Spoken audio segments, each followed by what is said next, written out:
Eddie, good morning. Good morning. Nice to see you. Welcome back. How are you? I'm okay. I'm not 100% in my body, but I'd like to think I'm very close to 100% in my mind, which is the most important thing. So yeah, I'm well enough to face you guys today. What have the last couple of weeks been like for you? Yeah, difficult. I try to take a positive from every experience. I think that's really important. You try to do that, but this has been a real challenge because your health you take for granted. I certainly have, and then when you don't have the luxury of feeling normal, it can be very difficult. So yeah, certainly I've been through a range of emotions, but thankfully I feel like I'm on the road to recovery, which is the most important thing. And yeah, I'm delighted to be here. I remember last week when the club announced that you were receiving treatment for pneumonia, you thanked supporters for all their nice messages, but also the NHS staff for the care you've been receiving, and I'm sure that's something you'll want to do again. Yeah, without a doubt. I think the care that I received from the NHS was absolutely first class. A big thank you to Charlotte Milne and all her staff who looked after me. I can't thank them enough. They were absolutely brilliant. Just the care and you know, the love that I felt from them, and of course, yes, the well wishes and the text messages I received from everybody. I've tried to get around to reply to everybody. It does take a while, but certainly there'll be a lot of supporters and everyone connected with Newcastle that have reached out, and I really do appreciate it, and I'm very thankful. How much involvement with the football and helping your coaches and the players have you been able to have prior to coming back earlier this week? Zero. So I made a conscious decision when I felt I didn't feel well enough to focus on the football to give Jason and all the coaches the full responsibility, because for me you're either all in or all out, and I couldn't contribute. So I said to Jason right at the start, it's over to you, and didn't he do well? I thought he was absolutely brilliant with Graham and Simon and Stephen and all the coaches and the players. I thought they're absolutely magnificent. I was able to watch all of the games. Of the first two, I wasn't really there mentally, but I was really proud and so lifted by the performance or performances. So yeah, that's of course a very similar experience to the one I had against Brentford in my very first game. Not one that I particularly enjoyed, but yeah, big thank you to everybody for what they did. And how has it worked this week with you coming back? Have you been 100% all in again, leading everything, and will that be the case against Ipswich on Saturday? Yeah, I came back in and it was normal. So normal service resumed, probably minus running around like an idiot. A lot more reserved physically, and I think I'm going to be that way for a while. But certainly, yeah, back to normal service. I do have to apologise also to anyone that saw me around the Leicester game, because I wasn't myself. So if I did see anybody, I was very withdrawn. So yeah, I'd like to think I'm in a much better place now. Final one, you come back for obviously a big game at both ends of the table, given your position and what Ipswich are likely to face. How do you see the situation now? Because there's been a lot of movement in the Premier League table over the last few days. Yeah, I see it being very, very tight, and possibly going right to the end of the season in terms of the competition for the top 5 places. I think we've put ourselves in a very strong position for what we've done for a consistent period of time now in the Premier League. Our record's been very, very good for a long time. But now we're sort of going to a 5-game league, really, where we're going to have to be consistent again and try and get results in some really tough games. So we're looking forward to the 5 games ahead of us. Starting against Ipswich will not be easy. You look at their recent away form; it's been strong. We can't underestimate them in any way. Thank you. Keith? Hi Eddie, great to see you Thank you, looking Keith. so well. You mentioned there, Teresa, that you went through a real range of emotions. Are you able to expand on that at all? Well, I think, as I said, sort of tried to touch on, you take your health for granted when you're feeling good, and I've been feeling good for a long, long time in my life. So I've had very minimal health issues. So when you suddenly are faced with that, and you're not feeling well for a sustained period of time, I think it's difficult to deal with that, especially when you're in a job that demands you're there and you're present physically and mentally every day. So I think all managers know the pressures and what that does to you as a person, and I've considered myself really resilient and able to go through most things, but this was something I couldn't carry on through. So that dents you really, and that you feel like you're letting people down.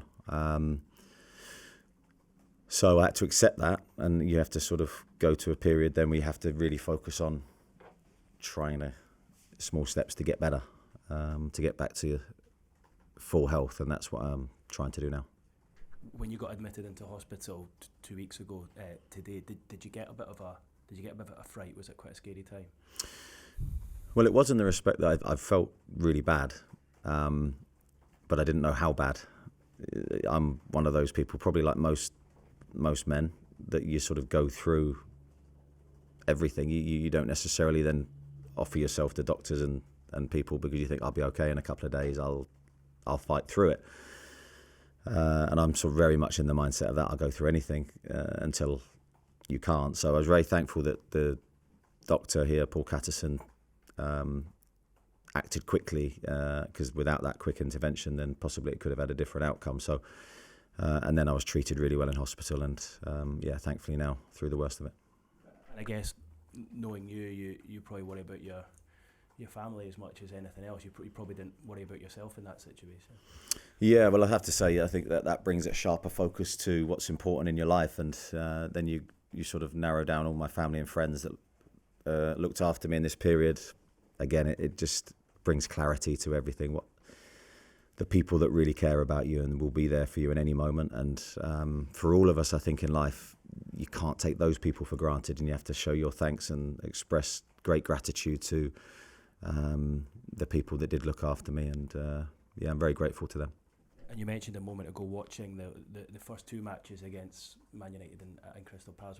Was it a strange experience watching on and knowing that you couldn't do anything to impact those games? Yeah, it was a detachment. When you're watching the games, you're feeling removed from it because you're not in it.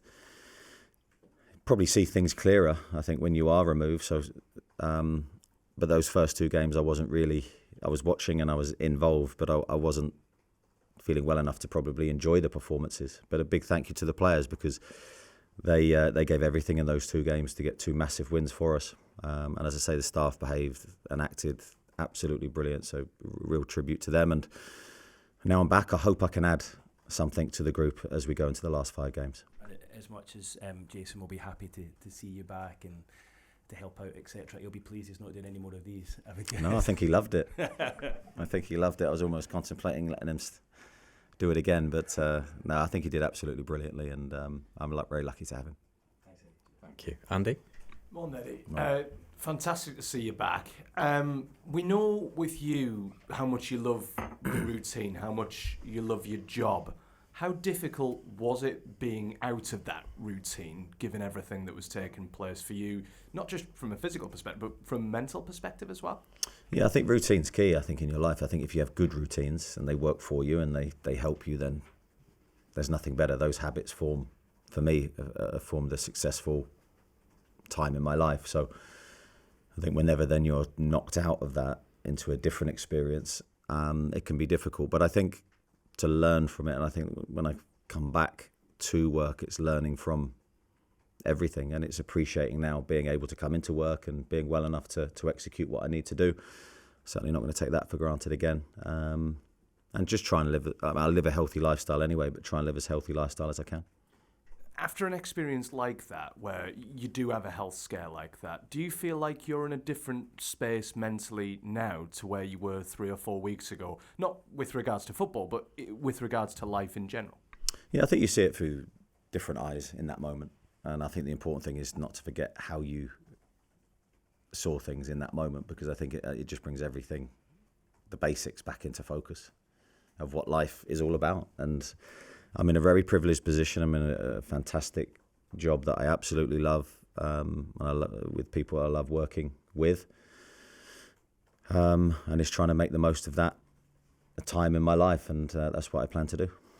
You touched upon the messages from fans, etc. I know any time I jumped on social media, saw fans around the city, their first kind of comments weren't, when's Eddie going to be back to work? They were, how's Eddie feeling? How touching was that, the fact that the fans don't look at you necessarily as a manager, but look at you as a representative of this city and someone that they actually care about in terms of health? Yeah, I think it was really, really nice and uplifting for me to be part of that expression from the supporters towards me. It means everything, because none of us know how long we're going to be on the planet for and how long we're going to be able to enjoy what we're doing. But to do it in an environment where you feel supported and you feel valued certainly makes a massive difference. Just on the football, obviously there was a defeat to Villa at the weekend. I think Arsene Wenger invented a phrase years ago, bounce back ability. This team seems very, very good with their bounce back ability, at bouncing back from setbacks. Why is that, do you believe? I think it's down to the characteristics of the players, the leadership of the players. We do, and I've said many times this season, we have an unbelievable group of men that want success and are determined to bring success, and they show that every day. I think if you're inconsistent with that, that's when you get real inconsistencies of results. And I think we suffered that early season. I think we've handled ourselves and dealt with those situations a lot better as the season's gone on. And I'd love to think now we're in a position where we can absorb a defeat, and they will happen, and poor performances will exist. But then we can try and put that right. And I think that's the challenge that we face this weekend. And just finally, I know you won't want it to be about you, of course, tomorrow, but your return to the touchline naturally will give the stadium a bit of lift. How big a boost do you think that is going to be, not necessarily to the players, but to the general atmosphere at St James's Park tomorrow ahead of the game against Ipswich? I don't think it can have that much of an effect, because I think the atmosphere, I wasn't there, but from what I felt from watching it, excuse me, in the last 2 games was incredible. So I'm just delighted to be back. I'm very thankful to the supporters. Hopefully we can create a great environment and enjoy a good performance. Thanks, Andy. Nisha? Morning, Eddie. Morning. Good to have you back. Thank you. You touched on something I think incredibly important there about how often men might push things under the carpet, perhaps leave it a couple of days. Has this changed how you will treat any health problems you have going forward? And I guess the message you would give to friends, family, and just men generally? I'd like to think so. I can't guarantee it. But I'd like to think I would act differently if feeling that way again. I'd act quicker and try and seek help and support earlier. And I do think it's important, because I think there's a real temptation to go, you can fight through anything, but there's certain things you can't. And seeking medical advice as early as possible certainly gives you the best chance of a quicker recovery. You said you're very all or nothing, and when it came to the recovery, as you started to feel better, did you start watching a lot of football, a lot of Ipswich games again, or did you switch off and just have that time away? When I felt well enough, the laptop was out. And I think it was more a case of my mind and my body knew when that was. And the laptop came out and I was watching Ipswich straight away, because it's just inbuilt in me. So that was a great sign, actually, because it was like, I'm feeling better. I must be feeling better. I'm back into it. So that was a great moment for me. And just finally for me, some injury updates. How is Fabian's share and Sven Botman's fitness as well? Sven's trained well this week, and it's been great to see him back on the grass. So, really, really pleased with how he looked. It's still very early stages for him, but back training with the group, big step. Fabian, we hope will be okay. Thank you. Thanks, Nisha. We'll go to Ian and then to Luke, please. Good morning, Eddie. Morning. I'd like to echo those sentiments Thank you. as well. Eddie, you've got a reputation as a workaholic, as someone who invariably arrives at work at 6 a.m. Will your work schedule change, or do you hope to get, obviously there's going to be a gradual increase in your workload, but will you get back to those days? Yeah, I think I will, but only because I think it's what I feel works best for me. Early starts, some kind of physical activity, and I'm not there at the moment, but I hope I will be. I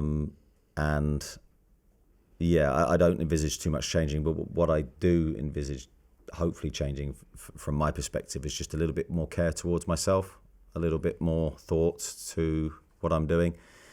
As I say, I live I believe a really healthy lifestyle, so there's no issues there. I don't think change anything, but it's more just maybe giving myself a little bit more love if I can. And what day did you return back? Can you just describe what it was like when the players saw you for the first time following your illness? Was it emotional, or was it very low key? I was back on Wednesday, and it was low key. I don't think players are necessarily too emotional to see me back. Some maybe were, but no. I feel I've got a really good relationship with the squad, so it was very nice to see their care and their care for me and my care for them goes hand in hand, because I really care deeply about all my players and I want them to be successful in their careers, and I still try and will continue to work hard for them. And all I ever ask from them is I hope that they recognise that and they give me their best in return. Thanks, Ian. We'll go to Luke, Craig and then Jason, please. You're looking better than I expected. Thank you very much, Luke. That's good. You're looking good. Without getting to, can we just take you back to that week? So you started feeling unwell around the Leicester game, but you were planning, I presume, to come back for the Manchester United game. When did things start to deteriorate? When did you realise how seriously ill you were? Yeah, so the Leicester game I took and I felt awful. And yeah, I planned to come back into training in preparation for the Manchester United game, and I got out of bed and had a shower, and then I was sort of going through the process of, right, I've got to go. And I couldn't. Something was telling me, no, you need to get back to bed. So that was sort of the moment that things changed. And I don't want to get too morbid, but when you're in hospital, when you were told to go to hospital, what were your emotions like then? You knew you were unwell, but did you realise how seriously unwell you were? And were you worried? Were you scared? I think I was actually pleased to be told to go to hospital, because I probably subconsciously felt that was probably the right place for me. Although I hadn't quite worked it out myself, I felt that bad that it was probably a bit of a relief to actually then go and get the care that I probably needed in that moment. Yeah, so I think it was strange, really. Going to hospital is not obviously where you want to be, but in that moment it was probably where I needed to be. What would have happened if you hadn't gone to hospital? That's the sobering reality of all of these things. If you hadn't gone to hospital, what would have happened to you? Yeah, I've got no idea. I can't really answer that. All I say is I think that's where if you're feeling that bad for a period of time, that's where my message to everybody is: don't suffer in silence. Go and get help and seek people that can help you. And I think that's really, really an important message. Thank you. Thanks, Luke. Craig? Morning, Eddie. Morning. Same as everyone else. Lovely to see you again. Following on from Luke, just take us back to that Friday night in the moment you realise you've got to go to hospital. How did you get there? Who persuaded you to go, and how were you feeling at the time, physically, mentally? Yeah, I got a lift there and just walked in normally. I say walked in normally. I probably crawled in normally. But as I said, I was delighted to be there, because I was like, right, now I'm gonna. This is where I need to be to get better. I just instinctively sort of knew. And that's where then when the staff sort of greet you and take you, you feel a sense of relief. And then it's a case of obviously trying to work out what's wrong and what you need to do to get better. And I think when you get the diagnosis, as frightening as the word is, of pneumonia, I think it's a bit of relief, because you actually know what it is, and then you can hopefully get the right treatment and return to normal. I was going to say, and obviously it's your medical condition, you have to go into specifics, but what was wrong? What were your symptoms? What did they say was wrong with you? What then was the treatment? Just talk us through what happened in hospital. Yeah, the symptoms were strange, because there wasn't really any. I wouldn't say there was any massive standout symptoms, and that was probably what made it difficult for me to push for help initially. I just wanted to sleep. I did have a fever and quite a high temperature, but you just think it's something that you'll sleep off. And it didn't really change from that, but it was just a real feeling of feeling way off what I normally would be when I'm fit and healthy. And then, of course, later on, other thing with pneumonia, other things come along, and of course, it's affected my chest and my ability to breathe normally. But not to any alarming state. Just lastly, you mentioned there earlier the intervention of Dr. Paul Catterson. Without him, it could have been different.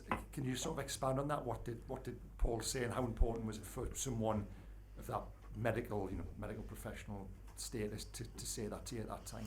Yeah, well, I'm very lucky, obviously, in the sport that I'm in and the job that I'm in, that you've got very, very good people that you can reach out to. So he came to see me, and it was actually Paul taking some blood tests that highlighted sort of what the problem was and how serious the problem was. So without his care and without him wanting to come and visit me, because it wasn't me going to him, it was him coming to me, that's where I consider myself very fortunate to have that. And that's where I think I'm talking to the general public here who don't have that support, they might need to be the ones to initiate that. Thank you. Thanks, Greg. Jason? Hi. So this was at the club when he examined you and kind of said you need to go to hospital, and it was here at the club? No, he came to visit me at home. He came to visit you at home, did Yeah. he? And there was, when we were getting updates on you, great to see you back, by the way, sorry. Thank you. When we were getting updates on you, it was said you were conscious in hospital with your family. Had you lost consciousness at any stage? No. You hadn't there. And just on the staff, you mentioned the staff, obviously great work by them. There must have been a Sunderland fan amongst those staff, do you think? Was there any kind of banter going on? I think there was one snuck in, yeah. I was aware of that, but at that stage I wasn't too bothered. That's great, thanks. Thanks, Jason. We'll go to Chris, Scott, and then Jordan, please. Morning, Eddie. Pleased to see you. Thank you, Chris. On the mend and back. I mean, you made a big thing about when you came here and your time when you're out of work, that you realised how important your backroom staff were to you. Is this sort of moment really shown that when you haven't actually been able to be in work, the way that you've praised them for stepping up, that decision has proven to have been a wise one? Well, I think your team are so important. As I've said many times, when I'm around the training ground, there's only one of me. I can't reach out to everybody in every moment, and that includes I can't reach out to all the staff and I can't reach out to all the players. You need any interaction that the players have or any staff member has with your staff to be a positive one, if it can be. And the message needs to be from me consistent through the staff. And I think you can only do that if you have very strong relationships and you have a very strong methodology that they understand and they can express as you would express. So then when you're not there and you're asking the staff to take the team, you're hoping that it's taken in your vein, in your way. Otherwise, the work's totally different. You come back in and everyone's confused. So that's a big, massive thank you to the staff for what they did and how they did step up. And of course, all the players are important in that as well, because without their strong leadership, things can get very difficult very quickly. I suppose a strange question in some ways, but during that sort of fortnight or whatever, I know that your health was the most important thing, but have you learned anything else in terms of the way that they've worked or stepped up that maybe you will change things going forward? Is that or is it just the processes need to stay the same, they work during my time out and we just get back to how it was before? Yeah, I think we work in a certain way. That's certainly not going to radically change unless it's for the benefit of us going forward, but that will be a collective decision. Certainly now we're back to work, focusing on Ipswich, and that's been the focus of the week. Thank you. Scott? Hi Eddie, good to see you. Either you're a good actor or we're terrible journalists, because when we were at Leicester none of us picked up on anything, so that probably says more about us. A football one, we all know what this season's been and how fantastic it's been and everything that's happened, but is there an argument to say that these next 5 games are probably the most important of the whole lot because of what the Champions League could mean in terms of obviously finance, PSR, the ability to attract players, everything really? Yeah, it's a massive 5 games for us, there's no denying that, and all our focus has been on trying to end the season really, really strongly. We know what position we're in, we know what we've got to try and do. The players are focused. I've seen a really good reaction in training this week. I've seen a good steely focus and determination. No one's been of course I've only been in from Wednesday onwards, but no one's been distracted. I think we all know the next game is the most important. We don't underestimate any opponent. We know Ipswich will be very well organised. Kieran's done an unbelievable job there, and it's a massive game in our season. And I know I know kind of all managers will say that about a team that's down there, but it kind of feels important to ram that home about Ipswich, because there's been a lot of focus on you've still got to go to Arsenal, you've still got to go to Brighton, you've still got to beat Chelsea, but in some respects those games are irrelevant if you can't do the job against Ipswich. Absolutely. The next game is always the focus, and Ipswich is dangerous. They've got dangerous players in their team. They've got a way of playing that if you're not quite right, you're fined to your cost. They've just gone to Bournemouth very recently and won the game, and we know how difficult that game is. So no, we're under no illusions. Every game in the Premier League is very difficult. Thank you. Jordan? Hi, Eddie. Good to see you. Thank you. Just another football question. There's been a bit of speculation around Lewis Miley over the last few weeks regarding interest from other clubs. What is the club's stance on Lewis? Lewis is absolutely pivotal to our future here. From my perspective, he's going absolutely nowhere. We want to build the team with him in it for many, many years. That's my thought process. And in regards to the last 5 games, will you be checking on that team's results, or will you just be simply focusing on yourselves? Very simple response to that. It's about us. Of course, we're aware of other teams. We're aware of where we are in the league. But if we don't do our jobs, it's absolutely irrelevant what the other teams do. Okay, go to Dominic, Aaron, and then to Rebecca, please. Morning, Eddie. Good to see you back. Back in December, you faced an Ipswich side without Liam Delap in it. Obviously, he'll be back this weekend. How do they differ, and how do their threats change with him leading the line? Yeah, he's a pivotal player for them. There's no denying that. I think he's had a very good season, and he's got big strengths. Very strong, powerful runner. Certainly knows where the goal is. I think he's had a really good season. He's always had a lot of potential. You could see from the very early times we've played against him previously what a threat he can be. But they have other players as well in and around their team and their squad who can contribute effectively to their attacking game. I think they've had a difficult season in respect. They've done a lot better away from home than they have at home, and that would be a frustration for them. But their away form has actually been very strong. So I think that's another warning sign for us to say that we have to be absolutely right for this game. Side have been unchanged for the last 7 games. Jason Tyndall suggested perhaps the Villa game was a game too far. Do you echo that sentiment, and naturally would you be maybe looking to make some changes tomorrow? I think it's very easy in hindsight to make that. I'm certainly not going to critique Jason's decisions. I think he did brilliantly. The team has been unchanged because the team's performed really well. And that was a difficult week, 3 games in 6 days. But there's certainly no fatigue for this game. So I will pick what I think is the strongest team. It gives us the best chance to win the game. With the squad that I have available. Thank you. Aaron? Morning, Eddie. Welcome back. Thank you. In a similar vein to Chris's question, are times like these sort of testament to the decision to put a sort of a leadership group in place with Kieran and Dan and players like that? And can you just sort of talk to their role behind the scenes along with the coaches? Yeah, pivotal really. I think the leadership group is a really strong core voice for us. I think they've handled themselves absolutely brilliantly this year, and I think you could see that again from the Carabao Cup win, where 3 people lifting the cup together. For me, that was a really inspiring moment because that showed real collective unity. And to be successful, you need that collective unity. And those players involved in the leadership group this year, I think, have been a strong voice. But they've really helped manage some difficult situations in a really calm and controlled way, and none more so when I'm not there. You hope that everything carries on the same way, and tribute to those players and all the squad and how they handled themselves. Thank you. Rebecca? Hi, Eddie. Lovely to see you back. I think in the first Champions League season, when Newcastle managed to get there, managed to get 71 points. Is that a target that you've been looking at this season, or is it just a completely different kind of kettle of fish in terms of the race that's going on in this final stretch of the season? Yeah, I think we've identified roughly sort of where we need to be, but that's been something that we've done behind the scenes. We haven't necessarily presented that to the players. We've just tried to focus on each and every game and tried to maximise that game. But we think we know roughly where we need to be. But it's very difficult to start talking points and digesting it and working it out, because it really does become irrelevant. The best way to be successful, in my opinion, is to focus on the next game and try and win it. And then if you can't do that, move on to the next one and try and do the same thing.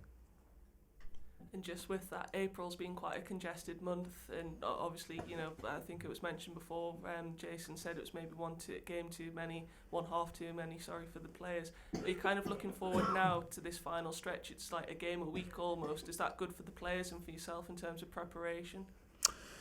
Yeah. Well, you hope so. I think we've done really well in the really good run that we've had in the second half of the season, where regardless of the fixture list, regardless of when we're playing, we've played really well, and we've put a really strong, consistent run of results together. I think we've done really well with midweek games and runs of games, but now we go to week, so we get a good preparation time. The players go into the games fresh, and hopefully we can execute our best performances. Okay, thank you everybody. See you tomorrow. Thank you. Good to see you all. Thanks for your support. Appreciate it.